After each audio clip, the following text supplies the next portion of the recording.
संघर्ष के समय जो चल रहा होता है, संसार उससे उस समय छल रहा होता है। चूँकि जो व्यक्ति संघर्ष करता है, तो उसे संघर्ष के समय कोई पसंद नहीं करता है और उसका जो साथ देता है, उसे भी संसार हेय दृष्टि से ही देखता है, कुदृष्टि डालते हैं उस पर, ये ठीक नहीं है। जबकि संघर्ष करने वाले के साथ में जो काम कर रहा है, उसका कोई स्वार्थ नहीं होता है वास्तव में। किसी तरह का स्वार्थ नहीं होता जो हमने अपनी दृष्टि से देखा है। वो सिर्फ इसलिए उसके साथ होता है कि इसका जो संघर्ष है ना, इसका संघर्ष बड़े काम का है। यदि हम बात करें उदाहरण की, तो एक पेड़, हमारे जीवन में पेड़, नदियाँ, सूर्य, पहाड़ यही आते हैं असल में। तो जब पेड़ को मिट्टी सपोर्ट करती है, सहारा देती है, क्योंकि बगैर मिट्टी के पेड़ यदि कहे कि मैं संघर्ष के समय अकेला ही खड़ा हो गया हूँ, तो ये बात गलत होगी। उसको जो मिट्टी मिल रही है, अगर मिट्टी नहीं मिल रही होती तो वो आज दिखता ही नहीं। तो संघर्ष के समय छोटे छोटे अवयव भी इतने सहयोगी होते हैं, जो उस व्यक्ति से आके पूछते हैं ना कि आप कैसे हो, वो भी उसके उतने ही बड़े हकदार होते हैं उसके तप के, जितना उसने तप करके और कुछ दिया है समाज को या हासिल किया है। एक एक अंश बहुत काम का होता है, बहुत उपयोगी होता है। और तो और जो विरोधी होते हैं, वो विरोधी भी उस तपस्या को उतने ही बड़े सहयोगी होते हैं। अब कोई बोलेगा विरोधी कैसे सहयोगी होंगे? हाँ, होते हैं, लेकिन बस ये थोड़ा सा देखने का नजरिया होता है।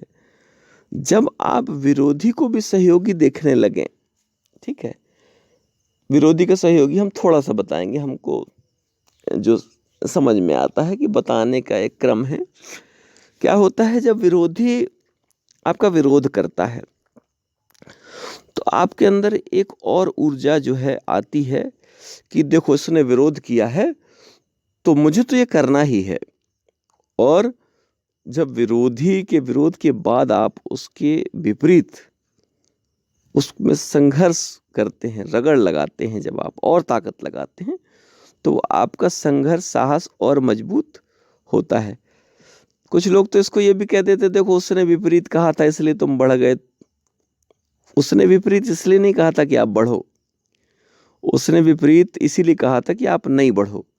लेकिन उसको पता नहीं था कि उसके विपरीत कहने के कारण आप बढ़ जाएंगे, या आपका संघर्ष मजबूत हो जाएगा, या आप शक्तिशाली हो जाएंगे। इसलिए उसने कहा था। यदि उसको पता होता कि आप उसके विपरीत कहने के कारण बढ़ जाएंगे, तो आपका साथी बनता, आपको नोचता, आपको घसीटता, आपको काटता और आपको ले जाकर गड्ढे में डाल देता।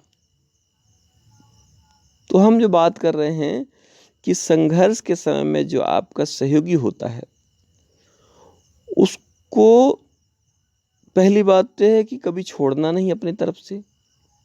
वो छोड़ना चाहे छोड़ सकता है, उसके प्रति कहीं आपका द्वेष ना हो। क्यों द्वेष ना हो? कोई गलत कर रहा है, ठीक है।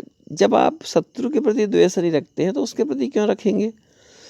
हाँ, द्वेष तो किसी के प्रति रखना ही नहीं ना हमें। तो उसके संघर्ष को सदा सैल्यूट करना है, उसके संघर्ष को सदा सम्मान करना है। और आपको भी संसार में ऐसे ही संघर्षशील लोगों के साथ में निरंतर निस्वार्थ भाव से लग करके कार्य करते रहना है। और जब हम यह करते हैं ना, तो हम लोगों के पास में एक बड़ी चीज आती है, जो दिखाई दे ना दे, लेकिन फिर भी वो चीज होती ही है। तो आइए हम संघर्ष के समय के सकारात्मक और नकारात्मक दोनों लोगों की हृदय में पवित्रता धारण करें। दोनों लोगों के प्रति मन में किसी तरह का द्वेष भाव न रखें। लेकिन स्थान तो दोनों का अलग है। जमीन अलग है तो आसमान अलग है। जमीन के आप सर रख कर के पैर पढ़ सकते हैं, लेकिन आप आसमान के सर रख कर पैर नहीं पढ़ सकते हैं। क्यों? क्योंकि वो सर तो ऊपर की ओर ही है और आसमान तो बहुत दूर है। धरती माता, इसीलिए तो धरती माता संघर्ष में साथ दे रही हैं। आसमान तो डराता है, गरजता है, बरसता है, लेकिन धरती माता सरल सहज होकर कभी वो निरंतर आपका सहयोग ही करती हैं। इसलिए कभी भी, और हम तो ये जानते हैं ना कि सहयोगी का स्थान सबसे ऊपर होता है। आप चाहें ना चाहें, सहयोगी का तो स्थान सबसे ऊपर ही रहेगा ना, क्योंकि जो सहयोग कर रहा है, जो मिट्टी बन करके, पानी बन करके, धूप बन करके, छाया बन करके वृक्ष को मजबूत कर रहा है, वृक्ष के तने में फल लग रहे हैं, पत्ते लग रहे हैं, उनको हरियाली दे रहा है, उसको आप कैसे नकार सकते हैं? उसको नकारना तो संभव ही नहीं है। लेकिन इसके बाद भी आपको अकेले चलने की ही आदत होनी चाहिए। किसी के आश्रित ना रहें आप, किसी के स्नेह जाल में फंसना नहीं है, क्योंकि आप परमात्मा से फिर विमुक्त हो जाएंगे आप। जबकि आपको जो है विरक्त होना है ना।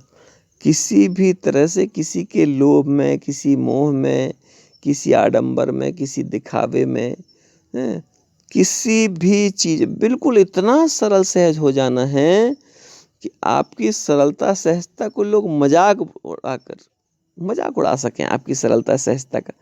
जैसे कोई कवि हमने देखा कई बार, आजकल तो ठीक है, लेकिन पहले के हमने कवियों को देखा कि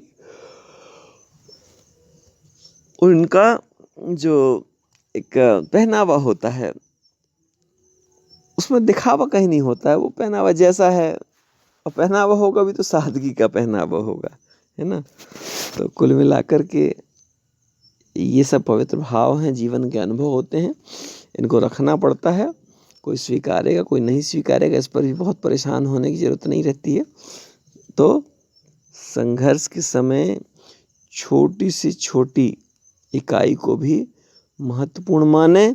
जैसे आप विरोधियों को याद करके दिमाग में रख लेते हैं, इसने मेरा विरोध किया था, ठीक है, उससे कहीं ज़्यादा संघर्ष के समय सहयोगी लोगों की भी एक आपके मस्तिष्क में जगह होनी चाहिए, ठीक है। तो आप सभी को पुनः हृदय से वंदन करते हुए, और निरंतर आपको परेशान करते हैं, परेशान करना भी उपयोगी है। सुनते रहिए, नाराज होते रहिए, मुस्कुराते रहिए। आपका हृदय से आभार प्रकट करते हैं हम, आपके द्वेष के लिए, आपकी कृपणता के लिए, आपके प्रेम के लिए, सबके लिए आभार है। ऐसे ही कृपणता बनाए रखें, ऐसे ही द्वेष बनाए रखें, ऐसे ही प्रेम बनाए रखें, ऐसे ही छलते रहें, ऐसे ही जुड़े रहें, ऐसे ही तोड़ते रहें, ऐसे ही जोड़ते रहें। कभी भी आपके प्रति हमारा कोई द्वेष नहीं होगा, निश्चित मानिए। हम तो यहाँ तक कहते हैं, यदि आप मेरे संसार के सबसे बड़े शत्रु भी हैं, तो वो आपने मुझे मान रखा है, मेरे लिए आप मेरे अपने ही रहेंगे। आप मेरा कोई नुकसान भी कर रहे हैं तो आप मेरा कोई नुकसान नहीं कर रहे हैं। प्रकृति ने मेरे लिए वो तय किया है, इसलिए आप मेरे नुकसान में भागीदार हैं। परमात्मा आपको उसका भी लाभ दे, हम यही चाहेंगे। आपको प्रकृति किसी तरह के नुकसान ना पहुंचाए, लेकिन वो हमारे चाहने से नहीं है, क्योंकि कहा गया है कि आप जो करेंगे उसके परिणाम आपको मिलेंगे ही, हम जो करेंगे उसके परिणाम हमको मिलेंगे ही। हम चाहें या ना चाहें, इससे कोई फर्क नहीं पड़ता है। लेकिन इसके बाद भी अगर हम अच्छा कर रहे हैं तो वो हमारे संस्कार बताते हैं, हम बुरा कर रहे हैं हमारे संस्कार बताते हैं। हम किसी के साथ अच्छे काम में खड़े हैं, वो हमारे संस्कार बताते हैं। हम किसी के साथ बुरे में खड़े हैं, वो हमारे संस्कार बताते हैं। आपके संस्कार क्या बताते हैं? आप भी अपने बारे में सोचिए, दूसरे के बारे में कब तक सोचेंगे? अरे दूसरे के बारे में सोचना तो कुछ अच्छा सोचिए, उसके लिए कुछ अच्छा करिए। जीवन में उसके लिए कुछ सकारात्मक करके जाइए। जीवन ज़्यादा दिन का नहीं है। सच कहते हैं, इस जीवन से आपको प्रेरणा लेनी चाहिए। आप सभी पवित्र आत्माओं को हृदय से वंदन है, नमन है। बारंबार धरती माता की जय। आप सभी पवित्र आत्माओं की जय हो, जय हो, जय हो। श्री श्यावर रामचंद्र भगवान की जय। सीताराम सीताराम सीताराम सीताराम सीताराम सीताराम सीताराम सीताराम सीताराम सीताराम सीताराम सीताराम। राधे श्याम राधे श्याम राधे श्याम राधे श्याम। सीताराम सीताराम सीताराम